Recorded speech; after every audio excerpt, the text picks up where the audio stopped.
Hi there guys, in this video I'm going to show you the most important tips and tricks for your Vivo Y100A. By the way, I'll be posting a dedicated video for the best features of this phone where I'll talk about all the features offered by this phone.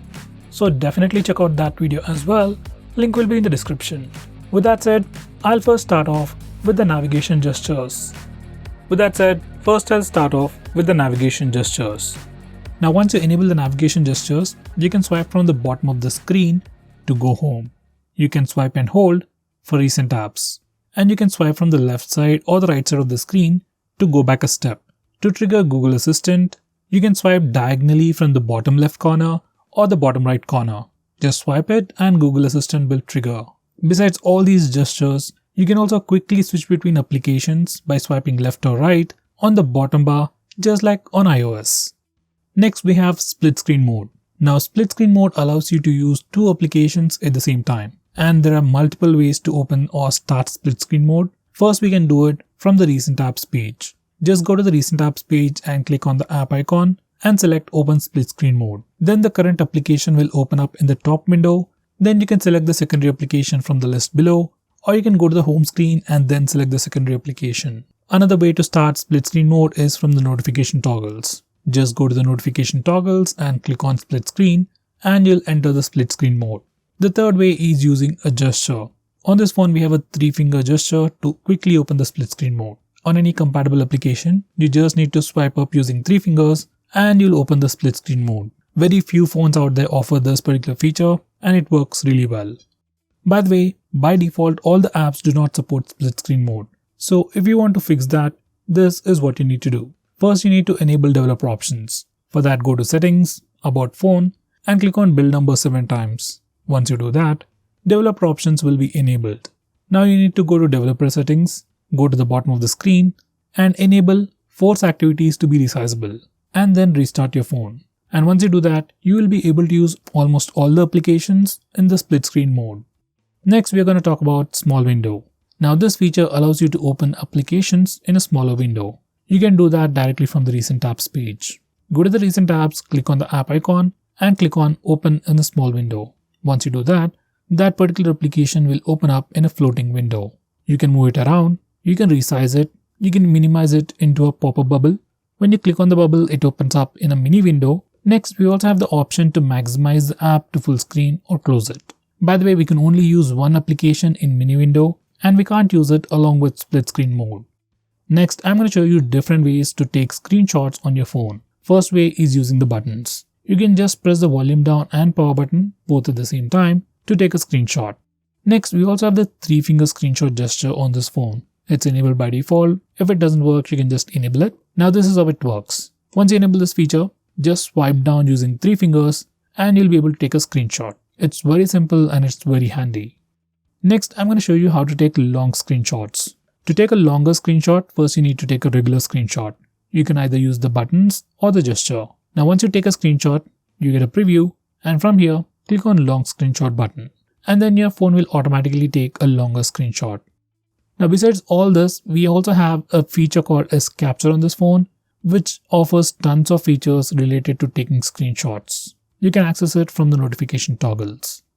Next we have Nearby Share. Now this feature allows you to share files between different Android devices over Wi-Fi. Almost all the Android phones these days come with Nearby Share. First you need to enable Nearby Share on both phones. On your phone, set visibility mode to everyone or contacts. If you're sharing files with someone new, then set visibility to everyone. It'll automatically change to contacts after some time. Now once you're done that, select the files that you want to share and click on the share button. You'll see all the nearby devices on the share menu and just click on the nearby device to quickly share those files over Wi-Fi to the other Android device. Now this feature is just like the Share It app, but it's an inbuilt feature that comes on all the latest Android phones. Next we have Vivo Share or iQOO Share. Now this is an application that you can find on Vivo and iQOO phones. It's just like Share It, but only for Vivo and iQOO phones. It'll allow you to easily share files between Vivo and iQOO phones over Wi-Fi. Here's a quick preview.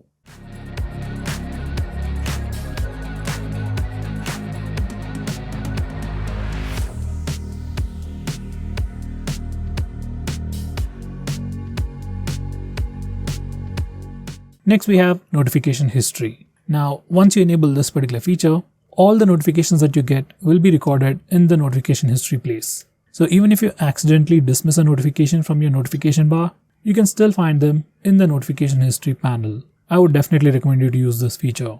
Next we have Privacy Dashboard. Now this particular feature allows you to see which application has access to your camera, GPS, microphone and other permissions. And at the same time, this particular feature allows you to see which applications have used which particular permission at which specific time. So you get a complete timeline history and you can easily find out which applications are misusing permissions, and from here you can also block those applications from accessing those permissions.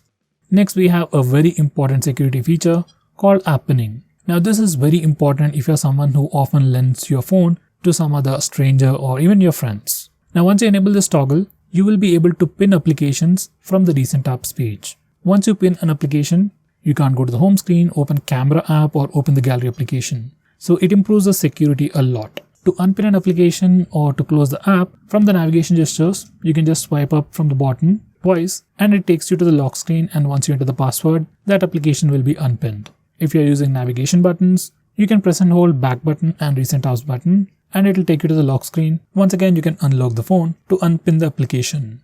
Next we have blur recent apps. Now there are some applications that you want to blur the interface in the recent apps page. Let's say for net banking applications, you don't want others to check out your balance details or other information. You can blur those applications in the recent apps page. You can do all that from here.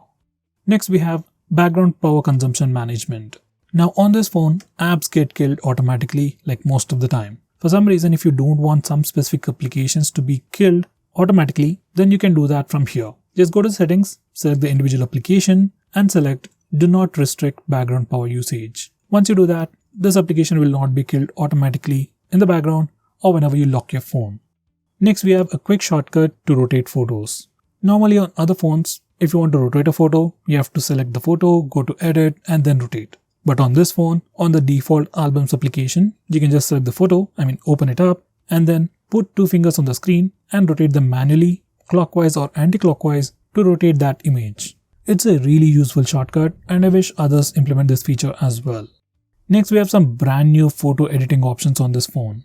Now once again, to use this editing options, we need to open the albums application. Just select the application, go to edit and we have tons of photo editing tools. Out of them all, you might be interested in Object Eraser, where you can erase some objects in the photo. It is still in the beginning phase, but this particular feature works really well. Next, we can also hide photos in the default Albums application. To do that, just open the Albums app, select any photo that you want to hide, then go to Menu, and then click on Hide. Now that particular photo or video will be hidden. Now to check out all the hidden files on the phone, you can once again go to Album Settings and go to the Hidden section. There's no password protection for the hidden section, but we can lock the entire album's lock itself. Next, we can also check out recently deleted files. Now, whenever you delete files in the default albums application, they won't get deleted immediately. You can find them in the recently deleted section. After a few days, all this stuff get deleted automatically, or you can also delete them manually from here. Now, if you don't like this particular feature and you want files to be immediately deleted on your phone, then you can disable this feature from the album settings. Next we have video editing options. Now this is one of the few phones out there which actually gives us video editing options directly on our phone without installing any third-party applications. If you're a YouTuber or someone who just wants to create some smaller videos directly on your phone, then this can help you a lot. Once again, go to your albums application, select the video, go to edit, and from here you can actually edit this particular video. You can crop the footage, split it, add extra music track and do a lot more directly on your phone. Next we have video compression option. Now this is another unique feature that I found on this phone. Basically this feature allows you to compress a video all the way from 1080p to 480p. Let's say you want to share a video with your friend but at a reduced size. Now you can directly compress that video on your phone. There's a reduction in quality as well as the size, and I would say the compression is pretty decent. Next, we can also change the recent tab style. Now, there isn't any complicated stuff going on here. You can just do a pinch out and pinch in gesture on the recent tabs page to change its complete style. Personally, I like the default one. Next, we have dark mode. Now, you can enable the dark mode from the display settings or directly from the notification toggles. Once you enable it, all the system UI elements and even some system applications and Google applications change from the default light theme to the dark mode or the dark theme. Here's a quick preview. By the way, we can also schedule the dark mode to only work at night, which can also be pretty helpful. Next, we have default app management. Now from this place, you can change your default phone dialer, default SMS application, default browser, and so on. So if you want to change it, you need to come to this place. Next, we have flash notification.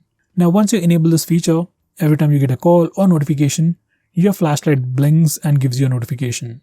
Now this particular feature can be pretty handy if your phone is lost and is in silent mode.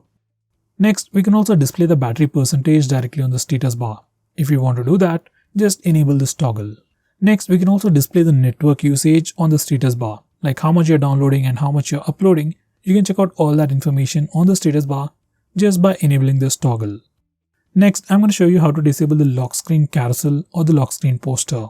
Now, on your phone, whenever you go to the lock screen, do you see a different wallpaper every time? If you don't like this particular feature, you need to disable the lock screen carousel or the lock screen poster from the lock screen settings. And this is how you can do it. Just disable the toggle to have a static lock screen wallpaper. Next, I'm going to show you another important security feature. Once you enable this feature, let's say you lost your phone or just misplaced it, then no one will be able to completely shut it down from the lock screen. To turn it off, you need to unlock the phone and then only you can restart the phone or shut it off. Once again, it's a very important security feature and I would recommend you to enable it. So guys, these are the most important tips and tricks for your phone. If I missed out on anything important, do let me know by commenting below this video. With that said, this is Nikhil signing off.